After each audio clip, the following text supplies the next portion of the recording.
My name is Helen. I live in Davie, Florida. My husband and I are middle class. He's a blue collar worker. And we got to a point in our lives where when the construction and housing industry and everything was falling, we ended up using credit cards for things that we needed to have fixed, repaired. And we're looking at massive debt. It was very frustrating as you reach the age where you know you should be starting to think about retirement and looking at your bills, realizing you can't retire. It was about 7 years ago or so when I first met Bill. I had attended a free seminar at the library regarding Social Security, which wasn't looking promising. Really didn't want to go. My girlfriend wanted to, so I gave her a ride and figured I'd sit in and listen. It was one of the best things I ever did.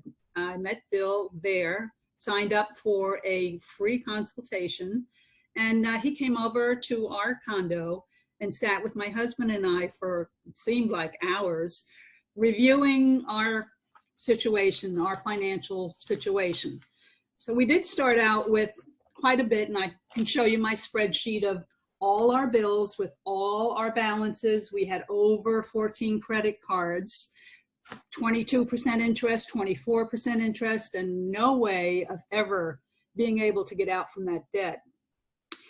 Bill came back a week later and worked with us on a plan to start paying these cards off, and started to show us how we could chip away little by little and actually pay the money that we were paying those cards into a bank funding that would eventually help us to pay off more cards. Sounded like a good plan, so my husband and I decided to go forward with it. It took a couple of years because life happens. AC had to be replaced.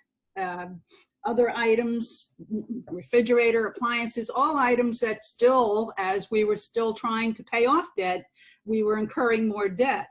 But it's been a few years. Bill's come out, met with us several times, and the list now has shortened, and on my spreadsheet, just about all of them have paid off. I have one or two left, but considering the massive amount we had when we started, we feel very lucky. We're looking at retirement now within the foreseeable future. For me, my husband has retired due to his health, but you know, it's a good thing we met Bill, and we're looking forward to the future.